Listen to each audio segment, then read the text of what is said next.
आज की कहानी में बात करते हैं एक पॉजिटिवली चार्ज पार्टिकल की जो कि न्यूक्लियस को अप्रोच करना चाहता है।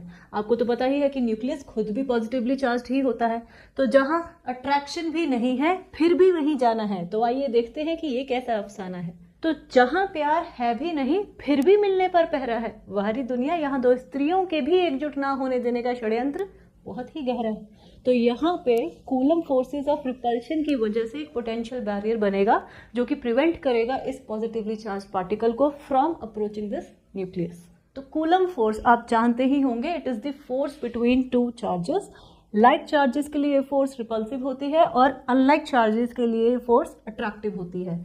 तो unlike nuclear force, this coulomb force is a long range force. इसकी रेंज इन्फिनाइट है, पर जैसे जैसे distance between the two charges ये इंक्रीज होता जाता है, ये फोर्स रैपिडली डिक्रीज करती रहती है, बट फिर भी ये कभी भी एग्जैक्टली जीरो नहीं होती, even at extremely large distances. तो इस पॉजिटिवली चार्ज पार्टिकल का सफर एक पॉइंट से स्टार्ट होगा जो कि फिलहाल अभी इस न्यूक्लियस से बहुत दूर है। तो यहाँ इस पॉइंट पे इस चार्ज पार्टिकल की पोटेंशियल एनर्जी क्या होगी? तो potential energy you all know is the stored energy due to position और अरेंजमेंट, और इसी वजह से it is defined relative to a reference point. तो यहाँ पे क्योंकि लाइक चार्जेस इन्वॉल्व हैं तो इलेक्ट्रोस्टैटिक पोटेंशियल एनर्जी का एक्सप्रेशन क्या आएगा? ये, ठीक है। तो यहाँ पे एक रेफरेंस सेट कर लेते हैं कि क्योंकि अभी ये पार्टिकल इस न्यूक्लियस से बहुत दूर है, तो at R tending to infinity ये जो पोटेंशियल एनर्जी है दिस टेंड्स टू जीरो, अभी इस स्टार्टिंग पॉइंट पे जो कि इस न्यूक्लियस से काफी दूर है। तो अब as this positively charge particle moves closer to this nucleus, this potential energy will decrease. So at very small distances from the nucleus this potential energy attains a large positive values. ये like charges हैं तो this potential energy will attain a large positive value. कि मतलब ये जो charge particle है कि अब अगर ये distance between the nucleus and this charge particle, इन दोनों के सेंटर के बीच में अगर मैं ये डिस्टेंस मानूं r है, ये अगर डिक्रीज करता जाएगा तो ये पोटेंशियल एनर्जी बढ़ती चली जाएगी, और एक टाइम बाद क्या होगा कि eight much smaller r values ये बहुत ही बड़ी large value, large positive value potential energy attain कर लेगा। ठीक है। तो अब इस पार्टिकल को अपने सामने एक पहाड़ दिखाई दे रहा है। किसके सामने? यहाँ पे। तो यहाँ इसको अपने सामने एक बहुत बड़ा पहाड़ दिखाई दे रहा है इस पॉजिटिवली चार्ज पार्टिकल को, and this is the coulomb barrier. तो अब अगर यहाँ मैं मान लूँ कि ये पॉजिटिवली चार्ज पार्टिकल एक अल्फा पार्टिकल है और ये यूरेनियम 238 न्यूक्लियस है, तो यहाँ पे ये जो कूलम बैरियर बनेगा उसकी वैल्यू कितनी होगी? आपको ये पोटेंशियल एनर्जी का एक्सप्रेशन तो पता ही है, तो इस कूलम बैरियर की वैल्यू कैलकुलेट करते हैं। तो कूलम बैरियर कैलकुलेट करने के लिए मैंने इन दोनों के चार्ज और मास नोट डाउन कर लिए। ठीक है। तो यहाँ पे सबसे पहले हम न्यूक्लियर रेडियस की बात करते हैं। आपको पता है इसका एक्सप्रेशन क्या होता है? R is equal to R0A1/3। ये होगा उस न्यूक्लियस का मास नंबर। R0 आपको पता है इसकी वैल्यू आती है 1.2 फर्मी। तो ये वैल्यू यहाँ रख के और दोनों के मासेज मैं एक एक करके डालती जाऊंगी। तो यहाँ पे मुझे इस हीलियम न्यूक्लियस का रेडियस मिल जाएगा और यहाँ पे यूरेनियम का। ठीक है। मैंने मास नंबर दोनों के डाल दिए और ये मेरे को वैल्यूज फर्मीज में मिल गई है दोनों की। तो अब यहाँ पे इलेक्ट्रोस्टैटिक पोटेंशियल एनर्जी का एक्सप्रेशन ये था। तो मुझे कैलकुलेट करना है कूलम बैरियर।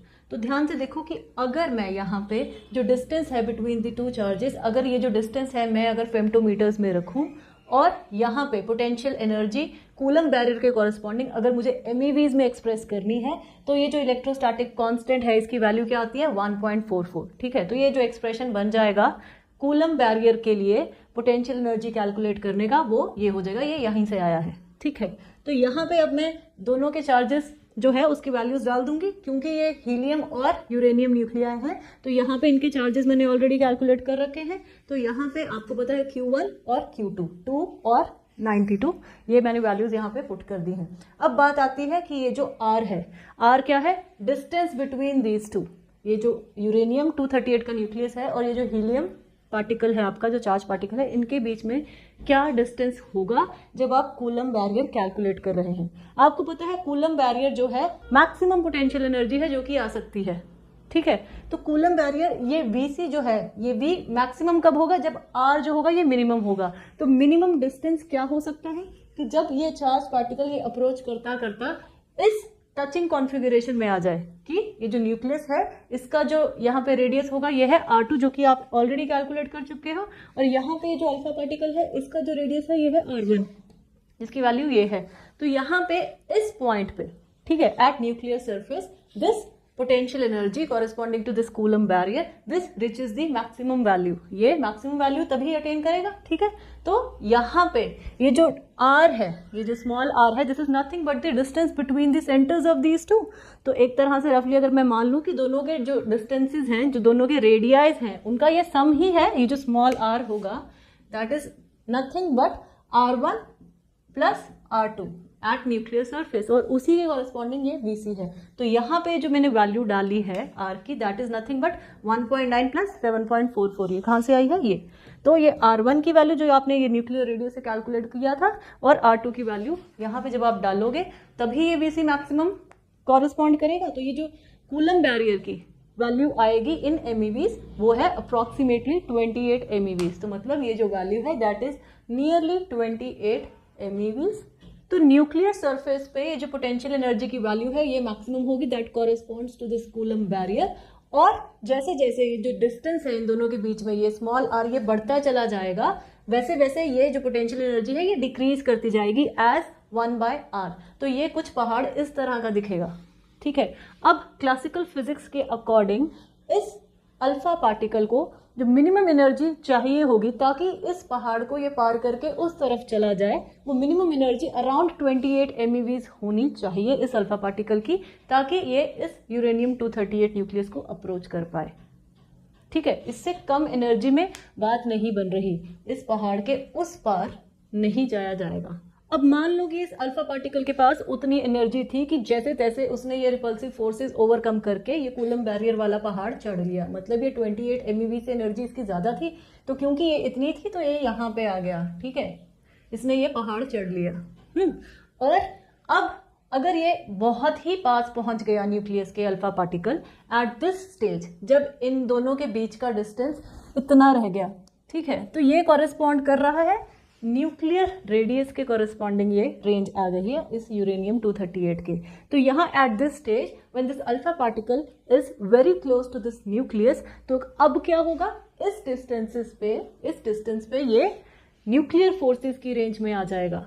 तो जैसे मैंने आपको पिछली वीडियो में बताया था स्ट्रॉन्ग न्यूक्लियर फोर्स के बारे में, कि nuclear force is a very short range force and it is experienced mainly by nucleons, that is protons और neutrons at distances of this order and it is strongly attractive for them। तो जब ये neutron यहाँ तक इस range में, nuclear forces की range में आ जाएगा, तो at this stage this neutron will experience strong attraction. तो यहाँ at this stage this alpha particle is able to enter this uranium 238 nucleus. तो यहाँ ये इस पोटेंशियल वेल में ट्रैप हो जाएगा। तो यहाँ हुआ क्या, तो जिस पहाड़ पे इस अल्फा पार्टिकल ने ये सोच के चढ़ाई की थी कि शायद उसके उस पार जाके उसे जन्नत दिखेगी, तो उस बेचारे को नहीं पता था कि इसके उस पार कुछ है ही नहीं सिवाय एक बहुत गहरी खाई के। मतलब when this particle gets extremely close to this nucleus at this stage, the attractive nuclear forces will come into play and these repulsive Coulomb barrier, this repulsive Coulomb forces will be overcome. So at this stage, this positively charged particle this will enter this nucleus, और यहाँ पे at this stage the potential suddenly drops into a deep potential well जिसकी जो depth होगी that will be 35 MeVs। तो यहाँ से हमने जब बात करी थी, जब रेफरेंस लेवल सेट किया था कि जब ये R टेंडिंग टू इन्फिनिटी है, जब ये अल्फा पार्टिकल काफ़ी दूर है इस यूरेनियम न्यूक्लियस से, तब वहाँ पे जो पोटेंशियल एनर्जी है एट दिस स्टेज इज 0। तो ये 0 पोटेंशियल एनर्जी का रेफरेंस लेवल है ये, ठीक है। इस 0 पोटेंशियल एनर्जी के रेफरेंस लेवल पे ये 28 MeV अप है, पॉजिटिव है, ये कूलम बैरियर रिपल्सिव है, ठीक है, यहाँ पे चार्जेस सेम है, और ये जो डेप्थ है इस वेल की ये -35 MeV है, ये 35 MeV इस 0 रेफरेंस से नीचे है, ठीक है। तो ये पोटेंशियल एनर्जी नेगेटिव है, यहाँ पे फोर्सेस अट्रैक्टिव है, ये रिपल्सिव कूलम फोर्सेस है। तो इसको आप ऐसे समझो कि आपने ग्राउंड लेवल से स्टार्ट करना है जो कि 0 MeV को कॉरेस्पॉन्ड करता है, फिर आपने ये 28 MeV का पहाड़ चढ़ना है। ये क्यों चढ़ना है? क्योंकि आप इस न्यूक्लियस को अप्रोच करना चाहते हो, जिसके लिए आपको ये जो स्मॉल r है, distance between the centres of these two, ये न्यूक्लियस का और ये अल्फा पार्टिकल का, ठीक है, इसका ये r घटाना है। इसको घटाने के लिए आपको ये 28 MeVs का पहाड़ चढ़ना पड़ेगा। ये देख रहे हो डिस्टेंस r घटता जा रहा है, लेकिन ये कैसे घटेगा, किस कॉस्ट पे, जब तक आपके पास उतनी एनर्जी नहीं हो जाती कि आप ये 28 MeVs वाले पहाड़ को ओवरकम कर लो। तो मतलब इसके स्लाइटली एनर्जी जो है वो ज़्यादा होनी चाहिए। तो एट दिस स्टेज जब आप ये पहाड़ चढ़ लिए 28 MeVs का, ये जो पोटेंशियल है that suddenly drops at this level, यहाँ पे ये सडनली यहाँ पे ड्रॉप कर जाएगा और ये जो पार्टिकल है this falls into a valley of depth 35 MeVs। तो from alpha decay data and scattering experiments, ये जो न्यूक्लियर पोटेंशियल वेल है for alpha particle in a heavy nucleus that comes out to be approximately 35 MeVs। अब क्योंकि alpha particle के nucleus में 2 protons हैं और 2 न्यूट्रॉन्स हैं, तो जब ये अल्फा पार्टिकल इस यूरेनियम 238 न्यूक्लियस में होगा तो इसके प्रोटॉन्स की वजह से भी यहाँ पे कुछ रिपल्शन होगी, जिसके कारण ये जो नेट अट्रैक्टिव पोटेंशियल वेल है इसकी डेप्थ जो है ये थोड़ी सी कम होगी। That will be only 35 MeVs as compare to, जैसे हमने पिछली वीडियो में किया था, न्यूट्रॉन इन अ न्यूक्लियस, उसकी जो पोटेंशियल वेल थी, पोटेंशियल वेल की डेप्थ थी दैट वाज 50 MeVs। क्योंकि न्यूट्रॉन अनचार्ज पार्टिकल है तो जो उसके कॉरेस्पॉन्डिंग पोटेंशियल वेल की जो डेप्थ होगी that will be much more as for the case of अगर कोई चार्ज पार्टिकल है न्यूक्लियस में, क्योंकि उसके प्रोटॉन्स का इसके प्रोटॉन्स के साथ रिपल्शन होगा। तो प्रोटॉन इन अ न्यूक्लियस अगर होगा उसकी भी 50 MeVs से जो डेप्थ होगी वो कम होगी, न्यूट्रॉन की 50 MeVs ज़्यादा होगी सबसे ज़्यादा, और इसकी अल्फा पार्टिकल्स की in a heavy nucleus that is approximately 35 MeVs। तो अब आपको पता है कि जब अल्फा पार्टिकल इस यूरेनियम 238 न्यूक्लियस के अंदर होगा तब उसकी पोटेंशियल एनर्जी क्या होगी, -35 MeVs। अब अगर मुझे काइनेटिक एनर्जी कैलकुलेट करनी है तो वो मैं कैसे करूंगी। अब यहाँ पे देखा गया है कि जब भी अल्फा डिके होता है, जब अल्फा डिके होता है तो यूरेनियम 238 न्यूक्लियस थोरियम 234 में कन्वर्ट हो जाता है और ये जो अल्फा पार्टिकल है ये इमर्ज करता है 4.2 MeVs ऑफ एनर्जी के साथ। इस एनर्जी के अराउंड ये इमर्ज करता है। तो अगर मुझे काइनेटिक एनर्जी फाइंड आउट करनी है तो एक्सप्रेशन कैसा होगा, टोटल एनर्जी आपको पता है kinetic energy plus potential energy होता है। अब अगर मुझे टोटल एनर्जी ये दिख रही है कि ये इसके पास बची होती है इन सब के बाद भी, तो ये टोटल एनर्जी की वैल्यू मैं यहाँ पे पुट कर दूंगी।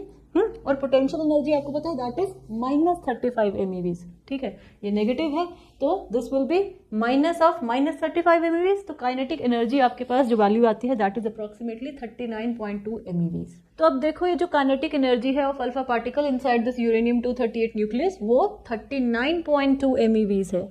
ये पोटेंशियल वेल जो अट्रैक्टिव पोटेंशियल वेल था ये तो सिर्फ 35 MeVs डीप था। अब 4.2 MeVs एक्स्ट्रा ये ऑलरेडी अल्फा पार्टिकल इस वेल से ऊपर है। तो मतलब कि ये जो अट्रैक्टिव पोटेंशियल वेल था जिसने इसको इसमें होल्ड करके रखना था उससे तो ये 4.2 MeVs और ज़्यादा एनर्जेटिकली ऊपर है अल्फा पार्टिकल। तो अब आपको लग रहा होगा कि फिर तो ये अल्फा पार्टिकल इस न्यूक्लियस से बाहर आ जाएगा। बट अगर क्लासिकली हम बात करें तो क्योंकि यहाँ पे ये जो टोटल एनर्जी है 4.2 MeVs की ये इस कूलम बैरियर से बहुत कम है।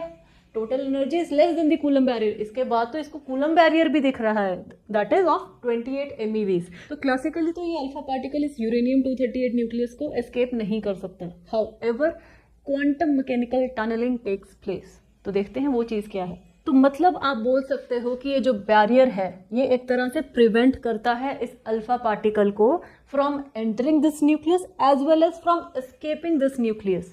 तो क्लासिकली अगर आप देखो तो अल्फा पार्टिकल को कम से कम इतनी एनर्जी 28 MeVs तो चाहिए होगा कि चाहे अगर इसने इस न्यूक्लियस के अंदर एंटर करना है तो भी, और अगर इस न्यूक्लियस को लीव करना है, डिके करके बाहर आना है तो भी 28 MeVs चाहिए होगा। मतलब इस पहाड़ को चढ़ के अंदर आओ और फिर चढ़ के ही बाहर जाओ। तो क्लासिकली ये चीज़ है, लेकिन जो डेटा है वो तो ये बताते हैं कि ये जो बैरियर है इसको तो आप क्रॉस बहुत ही कम एनर्जी के साथ कर सकते हो। मतलब अल्फा पार्टिकल की अगर एनर्जी 4.2 MeVs भी है तो भी ये इस बैरियर को क्रॉस करके इस न्यूक्लियस के अंदर जा सकता है और एग्जिट भी इसी एनर्जी के साथ कर सकता है। तो अंदर बाहर हो गया सिर्फ 4.2 MeVs एनर्जीज के साथ। तो क्वांटम मैकेनिक्स कहता है कि even if the energy of alpha particle is much less than this Coulomb barrier it can still enter and exit this barrier by quantum tunneling. तो बहुत ही कम एनर्जी के साथ 4.2 MeVs के साथ भी ये एंटर इसको कर सकता, क्रॉस कर सकता है, टनल कर सकता है और एग्जिट भी कर सकता है। और ये चीज़ आपको यहाँ भी दिख रही है कि ये जब अल्फा डिके हुआ तो ये अल्फा पार्टिकल इस एनर्जी के साथ इमर्ज किया तो यहाँ पे नोट करो कि ये जो टोटल एनर्जी है ये चेंज नहीं हो रही। जो अल्फा पार्टिकल है that enters and exits the barrier with the same value of total energy that is 4.2 MeV. So this can be explained using a complex mathematical theory which is known as wave mechanics, in which each particle is considered to be associated with de Broglie wave, जिसका expression क्या है, h/p. This is the Planck's constant और ये है particles momentum.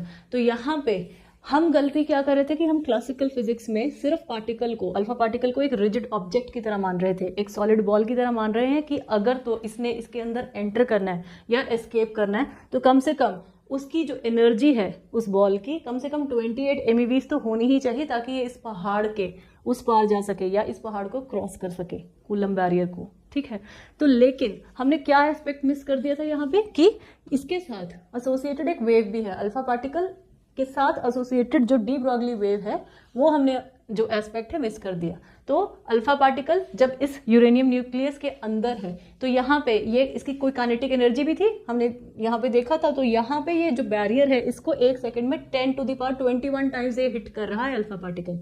तो क्योंकि इसके साथ एसोसिएटेड वेव भी है, ये जो एसोसिएटेड वेव है तो ये constantly back and fourth move कर रही है यहाँ पे इसके साथ जो वेव है. तो अब हम क्या गलती कर रहे थे कि जो इसको रिजिड मान के, क्लासिकल फिजिक्स में इसको बॉल, अल्फा पार्टिकल को एक बॉल की तरह मान के, रिजिड मान के हम क्या कर रहे थे कि ये तो बाहर निकलने के चांसेस नहीं है. लेकिन क्योंकि ये बार बार इसको हिट कर रहा है 1 सेकंड में और कितनी बार हिट कर रहा है तो हर टाइम क्या होगा कि ये जो वेव है इसके साथ एसोसिएटेड अल्फा पार्टिकल की ये स्लाइटली एक्सटेंड करती है बाहर, आउटसाइड दिस न्यूक्लियस. तो ये जो बैरियर है इससे बाहर थोड़ी सी ये एक्सटेंड करती है. ठीक है, तो होगा क्या कि ईच टाइम ये अल्फा पार्टिकल हिट्स दी बैरियर एक टाइनी चांस होगा कि ये जो वेव है ये टनल कर जाए हर टाइम. और क्योंकि ये 1 सेकंड में इतनी बार हो रही है चीज तो over the period of time gradually आपको सिग्निफिकेंट डिके देखने को मिलेगा, जिसमें आप देखोगे कि यूरेनियम 238 का न्यूक्लियस इवेंचुअली अल्फा न्यूक्लियस आपको अल्फा डिके देखने को मिला. तो ये बार बार कोशिश कर रहा है तो eventually one successful escape will lead to alpha decay.